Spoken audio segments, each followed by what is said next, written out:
Welcome in everybody to Betting Pros. It's time to place your bets. It is me, Joey P, Joe Pisapia, and today we're going to take a look at the NFL preseason. And wait, don't go anywhere. I don't want to hear you saying, oh, the preseason's too volatile, things are crazy, I don't know how to wager it. That's what we're here for. We're going to take you through that and tell you some of the hints with certain teams, tell you what to look for in preseason wagering, how to find some opportunities to make some money, because NFL season is here. And I can't think of a better person than my good friend from the Action Network. Of course, he's one of the top 5 rankers in the history of Fantasy Pros side too, so he knows a thing about fantasy. He knows a lot of things about wagering. He's from the Action Network itself. Chris Raybon. Follow him on the Twitter machine at Chris Raybon. It's a pretty easy thing to remember. Raybon, it's so good to see you, man. It's been far too long. And I know this is like, people say, oh, it's the calm before the storm, but not for guys like us. Like, this is the storm. We're in it. It's going to be this until probably, straight through January something. But the one thing that always happens this time of year is you get all this buzz going on with these guys in camp. People get excited about football, and then they get excited about betting. But the problem is they don't understand what to do when it comes to preseason betting, because it is indeed a crazy market, because you don't know how long guys are going to play. We have a lesser preseason than we used to, so the patterns have changed. So, Chris, what's the first thing that comes to your mind too when people say preseason NFL betting? What is the first thing that pops into your head in terms of the best approach? The Baltimore Ravens. And you're representing today. And why the Baltimore Ravens, for those people who might not know? Man, because obviously, I think most people understand that generally teams aren't really trying to win in preseason. They're more, they're going to try to see certain players in certain plays, certain situations. They're kind of going about it more like a glorified scrimmage.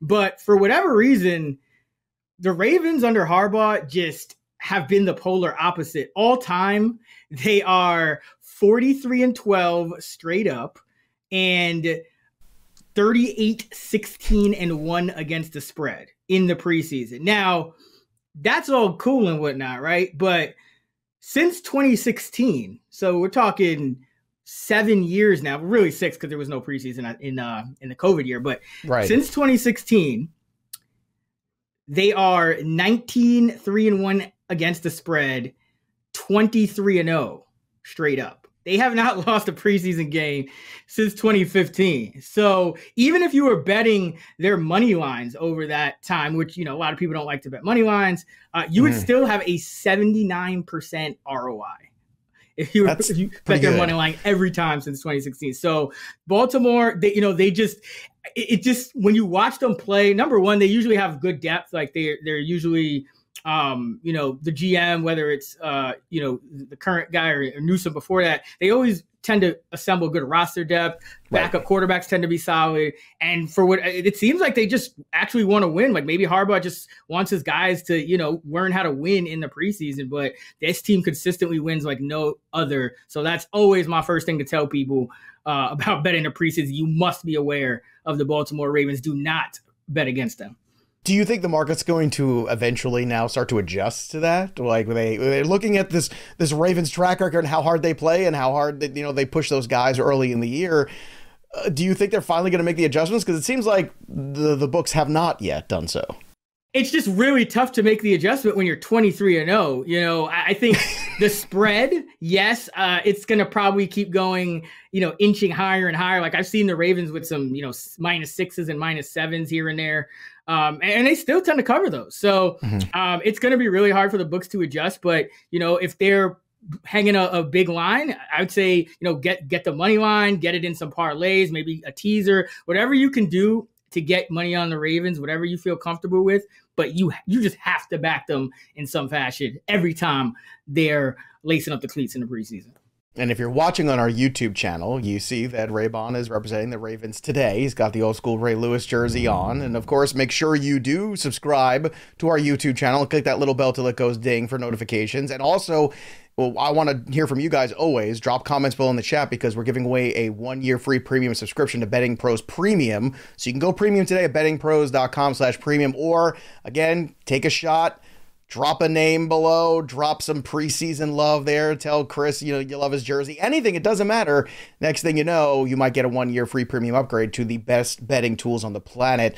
We have some incredible things going on here with the BettingPros app that you really got to check out, including the trackers, including the ability to follow some of us. You can follow even people and experts like Chris Raybon and see all where those guys are betting and those gals are betting. And then you can kind of, follow them along until you get it yourself. Now we talk about motivation here. Obviously with the Ravens, they have a lot. Harbaugh knows what he wants to do. He wants to get his team ready for the NFL season. Not every coach is like that. Not every quarterback situation is the same either. You have a lot of these quarterback rotations going on where, some of the big time starters, they get a little tastier in week 1, if anything at all. Then in week 2, you get a little bit more, obviously. But how important is that quarterback rotation situation as well when you're looking at trying to figure out how you're going to invest in a game in the preseason? It's pretty massive because usually you're going to have some sense of how that rotation is going to break down. And from there, it's just about kind of knowing your quarterbacks, whether, it's, I tend to look at a lot of the college numbers. If they played in preseason before, I look at their older preseason numbers. But however you can kind of differentiate between these quarterbacks, you're going to get a pretty good edge that way, especially if you can accurately project, how much they're going to play. And you have, like I might just rank them by, like a projected yards per attempt or something, something really basic because it is preseason, but just to kind of get a sense of, who has the edge in kind of put it together for 4 quarters. So you got guys like, again, with the Ravens, a guy like Tyler Huntley, not a great regular season or playoff quarterback, but still one of the better backups in the league. So when you see him in the preseason, I always like guys that can move around a little bit because I think there's, you don't know who they're going to be out there with. Guys might not be able to pass block. Guys might not get open. So I always love guys that can go off script. Sam Howell comes to mind. They don't have to be straight up like, super like Anthony Richardson type of guys, but just guys who can scramble a little, I think is always a plus in the preseason. So athleticism is another thing that I like to look for with quarterbacks. And you also have defenses that haven't quite, not all working in the right rotation together too. The communication is not quite there on the defensive side. So that makes those guys a little harder to contain. And people sometimes are out of position and therefore some of those big plays happen. You already talked about the Ravens as the number one thing. I want to talk about another thing too, which is the difference between the road team and the home team. So in preseason, when it comes to the NFL betting that way, do you see any distinction between those things in a way you want to approach preseason NFL betting in terms of road versus home? Generally speaking, I think the one situation you tend to see is when it's kind of a contrarian road play. So, we have Action Labs here at Action Network, and it's essentially you can go back and filter by, pretty much any different type of game situation going back over the last 2 decades. And what we found is that when a road team in the preseason is getting less than 35% of the bets, so, that's a pretty contrarian pick there. They are hitting over 70% of the time. Wow. And that's so another thing in preseason, I usually target non-conference matchups. Now, most matchups are non-conference, but there's always a few that will be like, NFC or AFC, NFC, but I like it when it's the non-conference. So I always filter for that, even though I would say 90% are non-conference anyway, but non-conference road teams getting 35% of the bets or less are hitting 71% since 2000. Why do you think that is, Chris? Because first of all, like I said, most preseason matchups are non-conference, but there's just a lack of familiarity compared to, let's say, a divisional matchup or even an interconference matchup, or intra, I guess it would be, right? Intra-conference matchup. Intra-conference, yeah. Yes. There's more familiarity there. So even if the coaches aren't game planning as much and whatnot, the players are going to be a little more familiar with each other in those kind of matchups. The coaches many times will be a little more familiar. So I just think the lack of familiarity tends to help, underdogs, road teams, teams that you wouldn't normally bet on, because the books, let's be honest, they're not putting too much effort into these preseason spreads. They're just kind of doing some basic math here and there and whatnot. So usually you're still going to find the normal edges, betting road teams, betting unders, betting underdogs, and things like that. So that lack of familiarity, I think, just puts it over the top. That's shocking to me in this day and age. It's not shocking to me in the 80s and the 90s when it was a little harder to get tape on guys. But I mean, we can all get tape on guys right now if we want to. They're not really trying to use the tape. That's the thing. So it just comes down to the familiarity that would have been there anyway. Like if you played a team twice in the last 3 seasons, or 3 times in the last 5 years, it's not like the coaches are going to give you all this scouting. It's like the players are just naturally going to be familiar. Even some of the ones, the younger guys are going to be familiar with each other because they might have and a lot of times these preseason matchups are the same. Like the Jets and the Eagles play each other, I feel like every preseason, Jets Giants. So, a lot of it has to do with, location wise and who wants to travel and who doesn't want to travel and who has to travel because they're kind of, where their camps are. So that certainly makes a lot of sense too. I want to talk to you about the magic number too, because I feel like when you're looking at some of these games, offense sometimes is a little trickier to come by because number one, you have so much different personnel moving in and out of these games. Number two, you have injuries that happen and guys will get pulled immediately if they're important to the long-term solution to their season. And all of a sudden, who you thought was playing is not playing. And now that offensive weapon is out. So is there a certain number when you get to the over-unders that you're looking for that's kind of that magical one where you're like, hey, this is kind of more often than not the way you want to go under X number or over X number, as opposed to, some other situations that we look at in season where we know some great offense are going to get together and they're probably going to go well over that 50.5 mark or 51. But preseason is a very different animal because you do typically get less scoring. But where is that range for you? That magic number for going under is 37. So we've seen, going back to 2014, we've seen totals of 37 or higher go under 61% of the time. 201, 130 with 8 pushes, covering by just under 2 points per game. You would have a 17% ROI over that span if you bet each one of those. And I think, just kind of thinking about that, 37, that's 20-17 if it's a close game. Most preseason games are, the spread usually is within, 2, 3, 4. So like a 2017 game, that's going to push. But a lot of times, teams, the field goal kickers, they're trying out other, different field goal kickers. So guys might miss field goals, guys might miss extra points, weird stuff happens. So I think when you get above that number of 37, like now you getting a 38, like now you're asking for like a 20, like what, 23-17 or something like that. You're really looking for like 40 at that point because, 20-17 is still going to go under if it's above 37. So I think that's just kind of how I think about it. It's going to, and in general, I think, it's the same principles apply as the regular season where the average bettor is going to bet an over. And especially with these low looking numbers, people are going to see some of these numbers, it's like 38, 39, 40, and they're still going to go over, especially if, a good quarterback is supposed to get a quarter of action or so. But I think that, 37 is a pretty solid number. And it's been that way for a decade. And it's under that, that's when it flips. And that's when it's, if you are betting overs, I would look for a number under 37 to bet overs because it's really a big flip right at 37. Yeah, 60% of the time it works all the time, just like Paul Rudd's famous Cologne and Anchorman. The other thing that's really important too, and I'm sure you'll attest to this, that we get so much news leading up to these games too, where guys you think are going to play all of a sudden aren't playing, and then that's going to impact some of these lines and things are going to change there. The props are going to change, and the best way to stay on top of all that in season or even preseason here, because there's so much of that in preseason, is using the BettingPros app.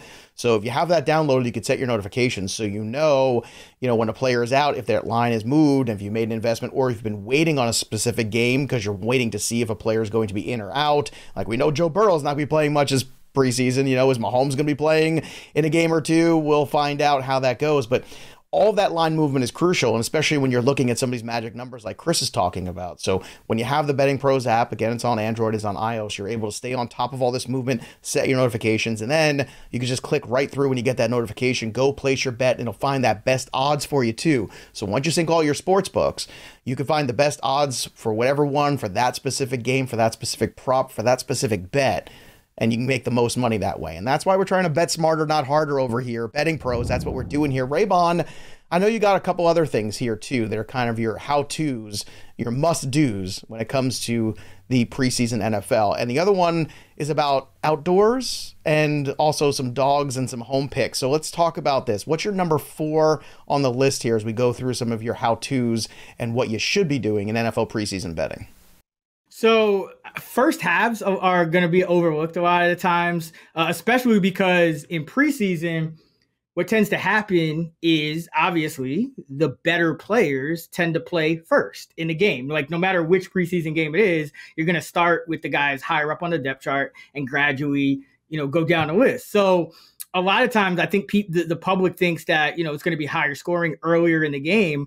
And so what we've seen is 63% of the time outdoor first half unders have hit when the home team is an underdog or a pick. So as long as the home team isn't favored. And that's because, there's really not a big home field advantage in the preseason. But if you have a home team that's like an underdog or a pick, it's probably because the road team is overvalued, right? Because where are we getting to like a road team favorite in the preseason when all these like scrubs are playing? It's probably like if like Patrick Mahomes or like a Joe Burrow, like you said, somebody like that is on the road team and they're giving them, 25% of whatever they're worth to the spread, that could change things a little bit. So a lot of times it's good to fade that. And generally you always want to kind of fade the public right, more often than not, because it's a market and that's how you're going to get more value. But 63% of the time, 103, 61 and 3 first half outdoor unders when the home team is not favored since 2005. So we got a pretty big sample size for that one. And as far as the last one, non-conference underdogs, very small, short non-conference dogs, +2 or less, hit about 61% of the time. And again, I just like to filter for non-conference just because when I look at the conference, it's not as the trend is not as strong. But yeah, 61% of the times with a non-conference dog of 2 or less is playing in the preseason. So just kind of goes along with what we kind of do in the regular season too. We're usually looking at dogs, unders, and things like that. These are amazing, and this is why I wanted to have you on first, because we're going to be going through every week of the preseason here on BettingPros. The first time we're really doing this here, and all season long now.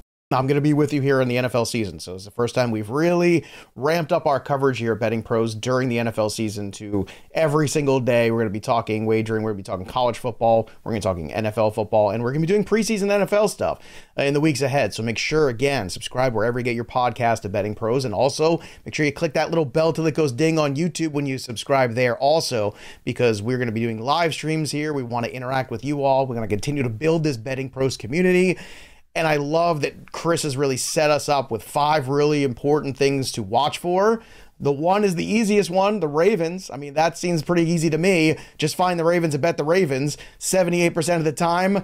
That's a pretty good number there that Chris is throwing out there. The road team getting less than 35% of the bets in non-conference. Then that number of 37, that magic number, looking for that. If you see the 37 or higher, you're looking for the under 60% of the time. Raybon saying that hits.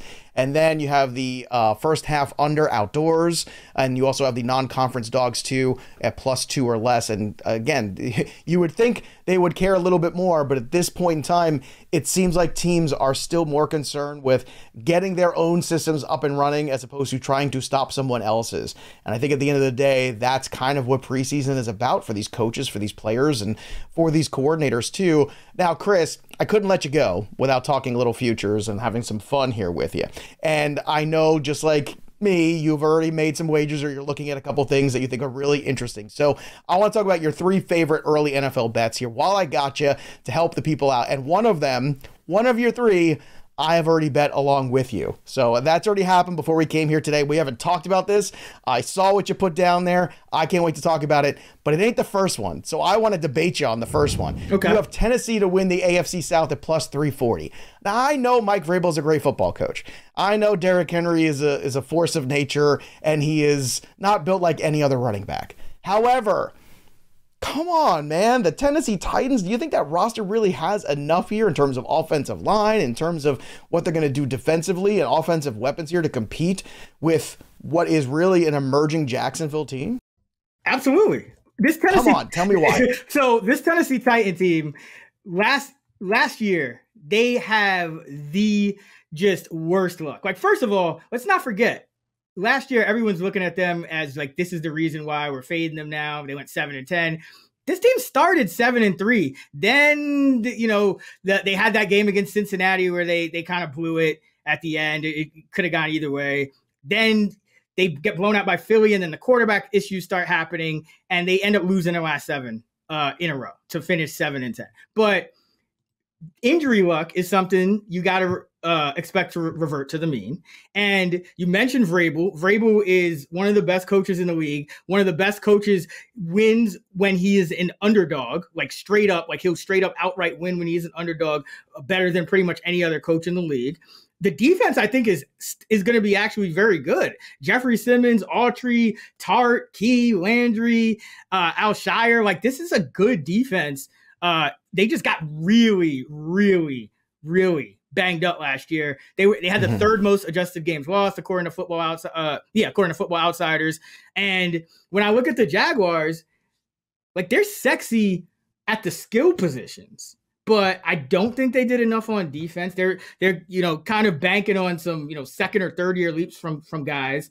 But that defense was not very good last year. And the Jaguars were very lucky last year. Like, outside of Calvin Ridley, who I don't even know if you count because he, suspended anyway, but like, none of their key players missed more than a game or two. No, you're right. Health for them was an anomaly on the good side. Maybe health for Tennessee was an anomaly on the bad side too. But I think at the end of the day, it's the health of Ryan Tannehill that concerns me the most. Because once he gets hurt, and I say once because I feel like him playing 17 games is far-fetched, whatever happens downgrade-wise there to Will Levis or Malik Willis really concerns me, and I think that's where I struggle with them winning this division. But I get what you're saying, and how important do you think that Hopkins addition is to this wide receiver core that, look, since A.J. Brown left, has been abysmal. Let's just call it what it is, man. Like, it has not been good, and I know they've had some injuries. They tried to throw some money at Julio Jones. That didn't work. They tried to throw some, picks out there that did not work. Treylon Burks really, last year was a lackluster season, but there were a lot of contextual reasons why. How important is this Hopkins addition in this pick for you? It's massive because, and don't get me wrong, Hopkins doesn't have to be like peak DeAndre Hopkins to make an impact in one of the, what was one of the worst wide receiving cores in the league. But now you have DeAndre Hopkins, who is, I would say at least an average wide receiver one, if not an above average still at this point in his career. Treylon Burks, we know, from fantasy, we know now it used to be year 3. Now the biggest jumps wide receivers tend to take, especially highly drafted wide receivers, is from year 1 to year 2. So Treylon Burks, probably is going to project to be a plus wide receiver 2. Chigo Okonkwo, some of the best, most explosive tight end pass catching play last season, and you expect him to take another step forward. So the pass catching core with Hopkins could actually now go from below average to above average. And remember, Ryan Tannehill played 12 games last year, 7.8 yards an attempt. So Ryan Tannehill wasn't like terrible by any stretch last year. Malik Willis was, but Levis should at least at the bare minimum be a competent NFL backup, like upgrade on Malik Willis, who just couldn't throw for yards. Like, you had Malik Willis and then you benched him to put to play Josh. I know they signed a guy off the street. I was not available. They called me first, and then eventually. That's what I'm saying. Like, think about how much went wrong for this Titans team, and they've literally the entire tenure under Mike Vrabel, save for that 0-7 stretch, they've been excellent. They've always outperformed expectations. But so it's like, I'm not looking at this 7-game stretch when everyone got hurt, when they was playing dudes that couldn't throw for yards and dudes off the couch. I'm not gonna sit here and like overrate that compared to what they've been doing all the rest of the year. And this division is weak. And again, I think the Jaguars are great at the skill positions. I don't really think the line is too great. I don't really think the defense is too great. And this Jaguar team, if the Titans aren't starting Josh Dobbs, this Jag team, we might be talking about an 8-9 Jags team from last year. I'll say this. There's a lot of good points in there. I just think, last year, this was a trend with the Titans the last couple of years where Vrabel was able to out-coach the personnel that he had. I'm worried that we just, we got to that point where the window is just closed there potentially. And you're right. The Jaguars, I think they made some upgrades in the offensive line. It's still work in progress. I agree. Defensively, they can get to the quarterback, which is important, but this is going to be fun. Now, let's stop fighting, because although it's so much fun, I want to talk about the one that we agree on so much. And this is great, because the second one for you in terms of preseason picks that you're on is what? The Atlanta Falcons to win the NFC South. It's down to plus 240, but I think this is the best team in the division, honestly. Already. Agreed. Yeah. See, look at that. And I keep telling everybody this. They're like, how do you pick in the Falcons? How are you picking the Falcons? So it's very easy. I don't think much of the other teams. I think the defense is a little better than you realize. I think the corners are a little better than you realize potentially, and they didn't always play up to that last year. And you've added the generational talent of Bijan Robinson to an offense with a coach who understands how to utilize a prime running back. You've got an elite level running back. I think Drake London's an elite level wide receiver. Kyle Pitts was hurt all last year. And Marcus Mariota, last year in fantasy, Raybon, I kept screaming on the Fantasy Pro show over and over. I was like, guys, you got to temper these expectations you have with Mariota. I'm telling you right now, you can't get the season you want out of Pitts and London at their ADPs right now. You just can't do it. Now, this year, they've fallen, and I'm not saying Desmond Ridder is the savior, and at the end of the day, it ends up being Taylor Heineke. I don't care. Anyone's better than Mariota at this point for me, as far as I'm concerned. So I look at that offensive line, and they were able to run the football last year with Tyler Algier. I can't even fathom what they could do with Bijan, who is so versatile and so good at running routes and so good at every aspect of the game at his position. I just think he's going to go through, and I think people are going to be shocked when the Falcons have 10 wins. I think they're going to be shocked. Think about this. Here's a crazy stat. So the Bucs last year, yes, the O-line had issues, but Tom Brady played all 17 games. Threw the ball 700 times. Right, threw the ball 700 times. Godwin came back, didn't really miss much time at all. You had Andy Dalton playing above his head for the Saints. You had Kamara barely missing games, and you had the Carolina Panthers randomly getting monster Deontay Foreman production and Sam Darnold resurgences. The Atlanta Falcons were the best offense in that division last year. They were 13th in DVOA with Mariota starting 15 games, with them, that passing attack. They were still 13th, above average offense. They're, like you said, their quarterbacks aren't going to be any worse. Their O-line is still great. They added one of the most explosive players of this generation to the backfield. Everyone's a chess piece now. Pitts can play tight end or wide out. London could be a tight end. He's so big. Bijan's going to line up in the slot. Patterson. Could you imagine Bijan lining up in the slot in some nickel corner trying to stop him? Can't, no. Or even worse, you get caught off guard and they call a different play at the line of scrimmage and audible out something. And next thing you know, Bijan, some linebacker's trying to guard him. That ain't happening, man. So I love this one. I'm with you. You got Calais on defense. Yep. You got Bates, and you got a new coordinator too, Ryan Nielsen who was working magic with the Saints over these last few years. So I think the defense is going to be completely different. I think that's probably the key, because the offense, people kind of know what it is. They probably don't realize how good it was last year, but the defense, I think, has a chance to be average instead of terrible, which it was these last few years. I agree. And if they could just be average with that offense, I think that's good enough in that division. Yep. I love this one. So let's get to the third one, which I think is fascinating, because everyone's got different takes on this new set of circumstances. You've got Jordan Love for the most interceptions in the NFL, plus 1,300. This is the guy taking over for what, 2 generations of Hall of Fame quarterbacks now. Now it's gone to Jordan Love, and you are trolling him hard out of the gate. Why? Because, first of all, interceptions are a very random stat, more than people think. For interceptions to stabilize, career interception rate, takes about 1,500 pass attempts, right? So that's 3 seasons worth of interceptions just to get it to 50% regression. But here's the thing about Jordan Love. He's obviously one of the more inexperienced quarterbacks in the league. And so the interception, you expect the interception rate to be average or, poor, and they're not going to bench him.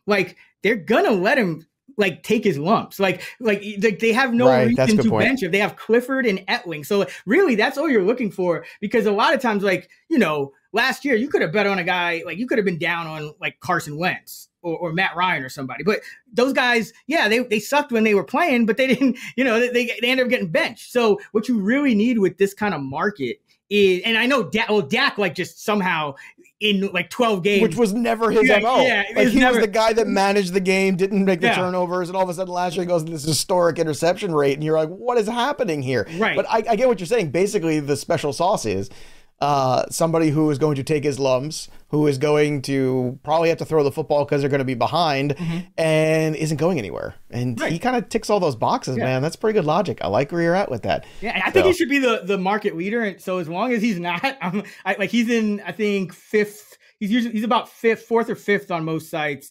Dak is still the leader, which that's just bad projecting, because I agree 100%. Like, that's lazy projecting. That's because you can't, like lazy. Last year's interception rate, literally you'd be better off just using the league average for everybody than like, you know, his career one. No, that's what I use. Yeah. But like that's use the his point. Career one against the bad year, and then you want to tick it up a little bit. Okay. Raise the average a little. Right. Yeah. You could weight it for recency. But the thing about Love is when you're projecting a guy that just doesn't have many attempts, you're going to go league average or a little bit, you know, below league average, because until he gets that experience to where you can, now he's starting to get some attempts up. So I think Love is a great bet to, and he should be, I mean, he doesn't seem like a guy that should be, you know, brittle or anything like that. Like he's not like scrambling all the time. So he should be pretty durable. So like, I think he could start 17 games. And if he starts 17 games, he's not Bryce Young size. No. Yeah, like he should. he's gonna be up there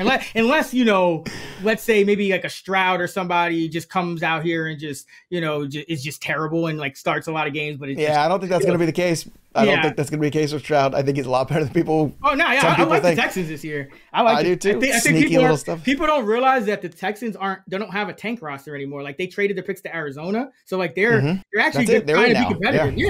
Yeah. Agreed. Great stuff. Chris Raybon and I can talk football all day, but he's got other things to do, and I'm sure you all do too, I think, anyway. But anyway, follow him on the Twitter machine at Chris Raybon, of course, and check out all his amazing work at the Action Network. Subscribe here to Fantasy Pros YouTube channel. Click that bell till it goes ding. Drop your comment below when you do, and you might win a 1-year free premium upgrade to Betting Pros. You get the top rated player props, the custom analysis for your own betting performance, and a whole lot more, because BP Premium has the tools to help you cash more bets, plain and simple. So, and if you don't want to wait for the giveaway, just go to bettingpros.com/upgrade today and start betting smarter and not harder. Download that BP app too, so you can stay on top of all these preseason lines. It was an amazing conversation here, not just on the futures, but also too about how to approach preseason, because that is a tricky thing. So thanks again, Raybon, for bringing the knowledge, as you always do, my friend. That'll do it for us, but the story of the game goes on. For Chris Raybon, I'm Joey P. We'll see you next time, kids.